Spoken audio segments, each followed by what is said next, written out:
Hello everyone, it's Shane Kanto, your Wasteland reviewer, and I'm here to review The King's Daughter.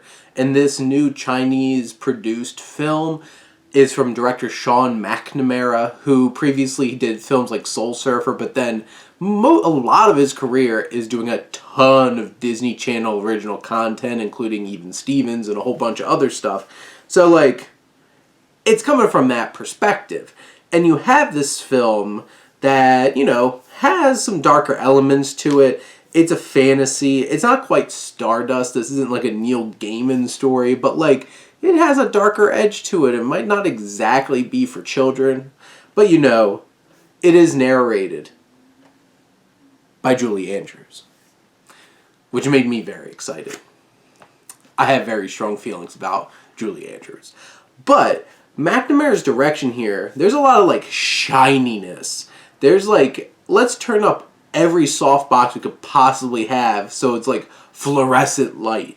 And there's some really poor CGI at times in this film too, especially a lot, almost all the time where you have, because this story focuses on this king, King Louis XIV, wanting a mermaid to sacrifice so he could have eternal life.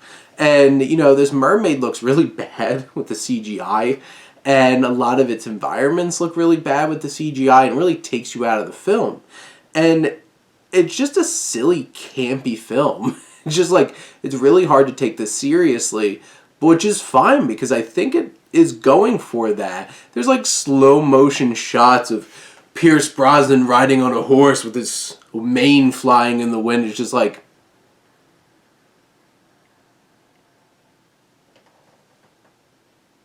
we're in on the joke, right?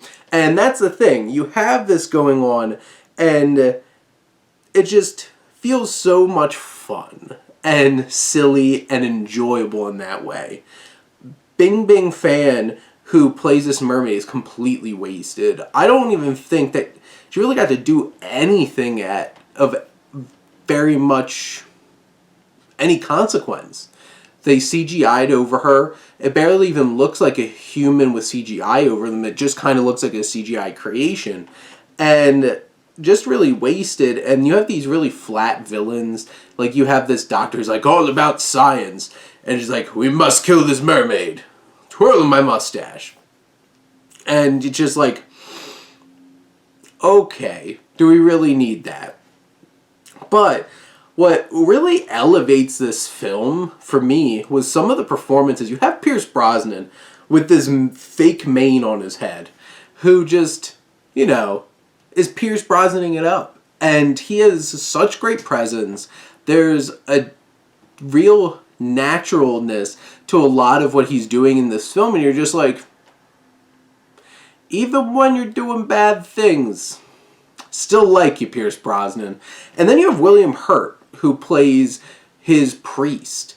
And he brings a really genuine and earnestness to this film that you can really latch on to, and you really become connected with him, who really cares about the king's everlasting soul and doesn't want him to kill this creature. That he shows enough open-mindedness to spend some time around, to understand, this is a living thing. And you have Kea Scodelario, who really gives a fine performance in the leading role in this film. And she's charismatic, she has great presence, and I enjoy her in this film. And you feel for her plight, being stranded at this castle, trying to reconnect with her father, the king, Pierce Brosnan, and going through all the trials of being forced into a marriage for the good of the kingdom. And you could tell Pierce Brosnan's struggling. He doesn't really want to push this onto his daughter, but he feels the need. He has to, because he's a king and he has these things that he has to do. And then you have Benjamin Walker, who plays the pirate guy who leads this gang who caught the mermaid, and he falls in love with Scodelario, and they have some fine chemistry together. He has some fine charisma. I don't think he's particularly interesting, especially compared to the other three big characters here, but I think he does a really fine job. There's definitely a lot of nonsensical plot points and things in the narrative that you're just like scratching your head at. Like towards the end, it's just like this mermaid just chilling there with a gun pointed at it. It's just like you could easily get away. Like you're hundreds of feet down below. You could just run, but it doesn't, which is weird. And it's there for dramatic effect, and it just gets really convoluted with all the moving pieces at times.